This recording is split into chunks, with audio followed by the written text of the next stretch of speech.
Everyone, সবাইকে জানাচ্ছি good morning. কেমন আছো তোমরা সবাই? আশা করছি খুব ভালো আছো। আমরাও কিন্তু অনেক ভালো আছি। তো সকালবেলায় ফ্রেশ হয়ে সোজা চলে এসেছি রান্নাঘরে, একটু গরম জল খেয়েছি। এই যে দেখো রান্না চাপিয়েও দিয়েছি, ভাত হয়ে গেছে আর এখন ডাল সিদ্ধ হচ্ছে। তো আজকে আমরা একটা জায়গায় যাব, কোথায় যাচ্ছি না যাচ্ছি সবটাই কিন্তু তোমাদের সঙ্গে শেয়ার করব। তোমরা কিন্তু ব্লগটা অবশ্যই দেখতে থাকো, আশা করি খুব খুব ভালো লাগবে। দেখো এইদিকে কিন্তু আমার ডাল সিদ্ধটা হয়ে গেছে আর আজকে ডাল ভাত বেগুন ভাজা করব সকালবেলায়। আর বেশি কিছু রান্না করব না, কারণ বেশি টাইম নেই। দাদা আছে, দাদা খাবে, আমরা খাবো, খেয়ে বেরোবো। তবে আমরা আসছি, কোথায় যাচ্ছি না না যাচ্ছি সবই ওপি বলে দেবে তোমাদের। ঠিক আছে, বাই।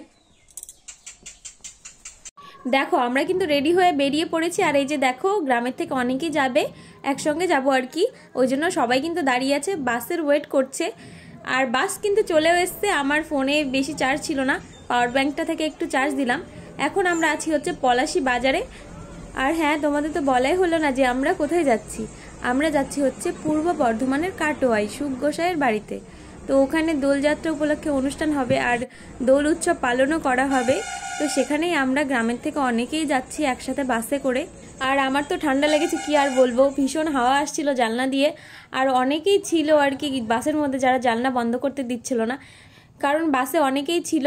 সবাই যে সিটে বসে এসছে সেটা কিন্তু না, অনেকেই নিচে বসে এসছে, তাদের গরম লাগছিল, ওই জন্য কিন্তু জানালা বন্ধ করতে দিচ্ছিল না।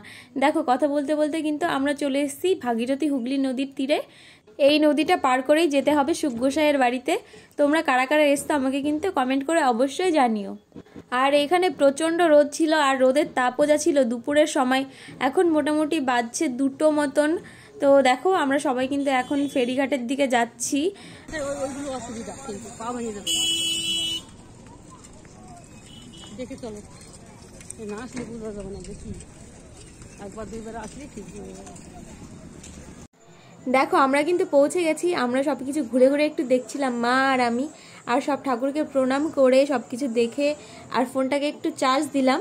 তারপরে দেখো এই যে এখন ভিডিও করছি।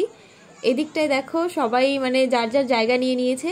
আর ওই যে একটা গাছ দেখতে পাচ্ছ, ওইখানটায় নাকি যে যা মানত করে আর কি, মানে যে যা চায়, মনের ইচ্ছা বলে, সেটা নাকি পূরণ হয়। কি বলো তো, আমি তো আগে কোনোদিন এখানে আসিনি। এখানে গিয়ে আমি তেমন কোথাওই যাইনি। তো এখানে দেখো দেওয়ালে অনেক সুন্দর সুন্দর লেখা ছিল, তো আমি সেগুলো পড়ছিলাম। আমার তো পড়া হয়ে গেছে আগেই এসে, তোমাদেরও এখন একটু ভিডিও করে দেখাচ্ছি। দেখো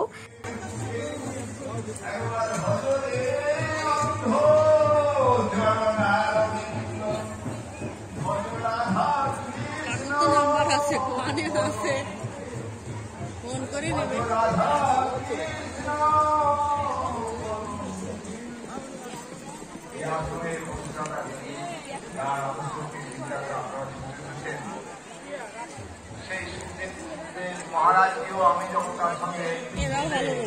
সবকিছুই আর কি ঘুরে ঘুরে দেখছিলাম, তোমাদেরও দেখাবো অবশ্যই। তোমরা কিন্তু ভিডিওটা দেখতে থাকো।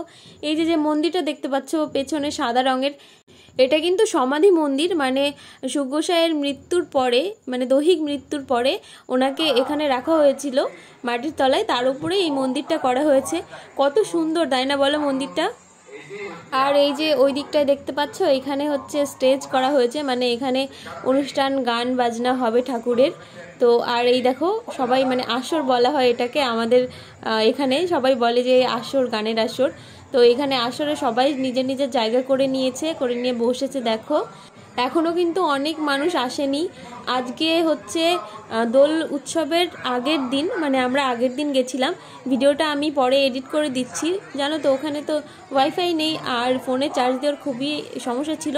মানে সমস্যা না থাকলেও আমার ফোনটা একটু সমস্যা করছে, তো সেই কারণেই ভিডিওগুলো আপলোড দিতে একটু দেরি হচ্ছে। তোমরা প্লিজ কিছু মনে করো না। ভিডিওগুলো কিন্তু অবশ্যই তোমরা দেখো আর লাইক কমেন্ট শেয়ার সব কিছুই করো। আর জানো তো ওই ফেরিঘাট থেকে, মানে নদীর পাড় থেকে আমি, মা, আরও দলের কিছু লোক পুরো একদম 4-5 কিলোমিটার হেঁটে হেঁটে এসেছি। ভীষণ কষ্ট হয়ে গেছে মায়ের বিশেষ করে, আর আমারও কষ্ট হয়ে গেছে, কারণ রোদ ছিল, প্রচণ্ড রোদের তাপ। তারপরে আবার আমার মায়ের হচ্ছে হাই ব্লাড প্রেশার, তো সেই কারণে একটু কষ্ট হয়েই গেছে স্বাভাবিক। তারপরে দেখো এই যে আমরা সমাধি মন্দিরের ভেতরে ঢুকেছি এখন। সন্ধ্যাবেলা একটু রেস্ট নিয়ে তারপরে সন্ধ্যা রাতের দিকে আর কি, সন্ধ্যার পর সমাধি মন্দিরে একটু ঢুকলাম। মা দেখো প্রণাম করছে। তারপরে আমরা একটু মেলার মধ্যে ঢুকেছিলাম সন্ধ্যায়।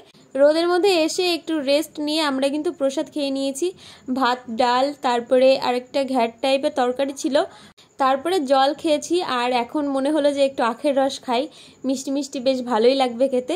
তো ওই জন্য মেলায় ঢুকে প্রথমে দেখলাম যে আখের রসের দোকান, তো ওখান থেকে 1 গ্লাস আখের রস কিনলাম।